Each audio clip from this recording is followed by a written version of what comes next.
Hello and good afternoon. My name is Stephen Hines and I'm an extension educator with the University of Idaho.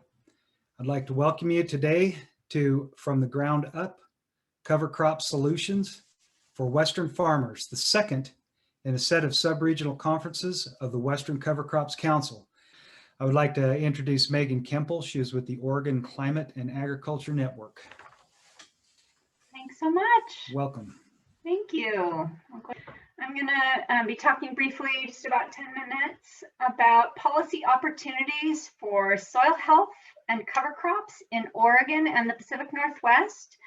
The policy examples that I'll be sharing will be focused on Oregon, Washington, and California. Unfortunately, I don't have information about policies related to soil health and cover crops for Idaho or other parts of the Northwest, but hopefully this will be helpful for you as an example of what's possible and also just an update about what's happening. I'm with Oregon Climate and Agriculture Network. Our mission is to advance climate resiliency on farms in Oregon through collaboration, education, and policy advocacy. We work with farmers and researchers and technical assistance providers, nonprofits, and policymakers to promote, improve, and better understand farming for climate resiliency in Oregon. A lot of our work on practices includes practices such as cover cropping. So our work is focused in three interconnected areas. One is network building. That's building a network of producers, researchers, agency staff, policymakers, extension staff, anybody engaged at the intersection of climate resiliency and agriculture in Oregon. We're a new organization just formed in 2017.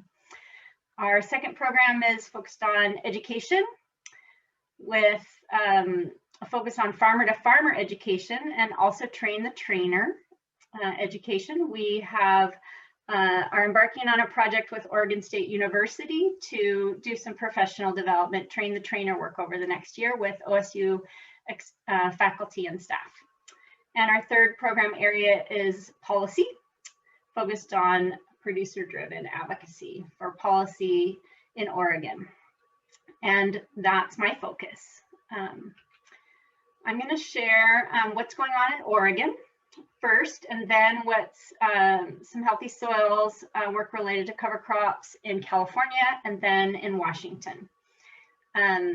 Oregon is under an executive order right now. Besides being under an executive order for COVID, we are under an executive order on climate. So in March of 2020, Governor Kate Brown issued an executive order on climate, Executive Order 2004. And I'm just going to focus on the pieces that are related to agriculture. So the executive order directs the Oregon Global Warming Commission, Oregon Department of Agriculture, Oregon Watershed Enhancement Board, and other state agencies and commissions to help the state achieve new climate mitigation and greenhouse gas reduction goals by considering integrating climate change impacts, and the state's greenhouse gas emissions reduction goals into their planning, budgets, investments, and policy-making decisions, prioritizing and expediting any processes and procedures that could accelerate reductions in greenhouse gas emissions, and proposing state goals for carbon sequestration and storage by Oregon's natural and working landscapes, including agriculture, based on best available science. And as you can probably tell, that last directive there is the area where there's the greatest opportunity for advancing cover crops as a practice because of their potential to support carbon sequestration. I should say promote to sequester carbon. So the Department of Agriculture submitted an implementation plan to the governor in June 2020, so just less than a year ago. And this is part of their directive. So each agency was required to submit an implementation plan, and Department of Ag's plan's top recommendation was to conduct cross-cutting research that considers, but is not limited to, soil health and carbon sequestration, sequestration capacity of crop types and patterns, agriculture and animal husbandry practices, and economic factors of decision making. So this is language straight from their report to the governor, saying what they describing what they plan to do and what they felt the agency should do and would be doing to comply with the executive order. Basically, these are ODA's plans. So they plan to conduct this cross-cutting research that includes soil health and carbon sequestration.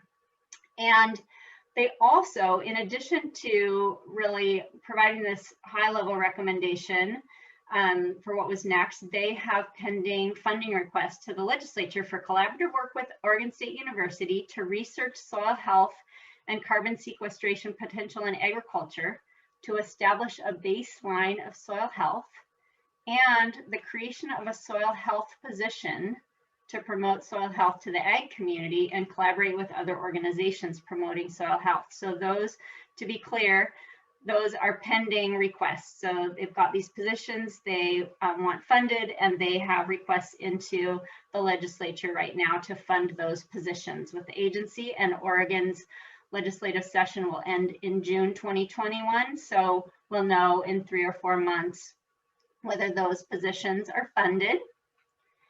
The Oregon Global Warming Commission and Department of Ag and Oregon Watershed Enhancement Board, as part of the executive order, are also, in addition to the agency directives, are proposing policies, programs, and practices to promote carbon sequestration on Oregon's ag lands. And their proposal is due to the governor in June of this year. And the commission and state agencies will be providing a number of opportunities for stakeholder engagement, including webinars and surveys and presentations of survey findings between now and June.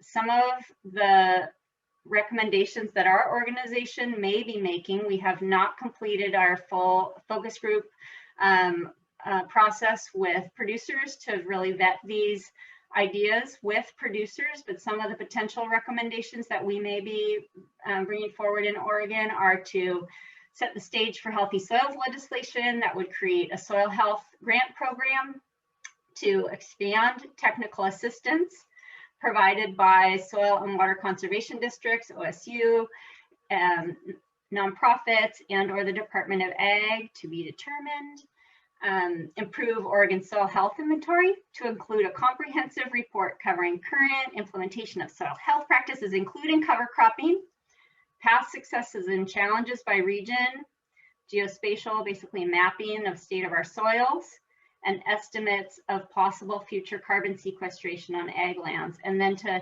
facilitate multi-stakeholder and agency collaboration to advance those goals. So those are some of the recommendations that we're considering bringing forth to the agencies over the next month or two. Also want to share what's going on in California. Many of you are probably familiar with this program, but California's Healthy Soils program includes an incentive program which provides financial assistance for implementation of conservation management that improves soil health, sequesters carbon, and reduces greenhouse gas emissions. Their Healthy Soils program also includes demonstration projects that showcase California farmers and ranchers' implementation of healthy soils practices. And the Healthy Soils program is funded by the state's cap and trade proceeds, also known as the California Climate Investments. And the program has received $40.5 million in funding from the CCI between 2016 and 2019. And I don't have the most current numbers, unfortunately. This is what was on the Healthy Soils program website a couple days ago. On-farm management practices that are eligible for funding include, but aren't limited to, cover cropping, no-till, reduced till, mulching, compost application, and conservation planting. So producers are being paid to implement these practices and to demonstrate these practices in California. Washington has a new that I have a typo in my slide. It should have said Healthy Soils Program rather than Health Soils Program. I apologize. So there are 2 bills. This is the program that I'm least familiar with of the 3 of the states. 2 bills established a robust state soil health research and conservation program that really recognized the key role of carbon sequestration opportunity. And the Washington Soil Health Initiative legislation designates responsibility to Washington State Conservation Commission, Washington State University, Washington Department of Ag, and also establishes a Soil Health Advisory Committee. Another bill, Senate Bill 5947, created a Sustainable Farm and Fields Grant Program in consultation with Washington Department of Ag, WSU, and NRCS. And in 2019, the legislature appropriated $250,000 for long-term agroecological research and extension at WSU Mount Vernon as part of a plan that funds research, extension, and demonstration of soil health practices through a network of long-term research and extension sites across Washington's diverse agricultural systems.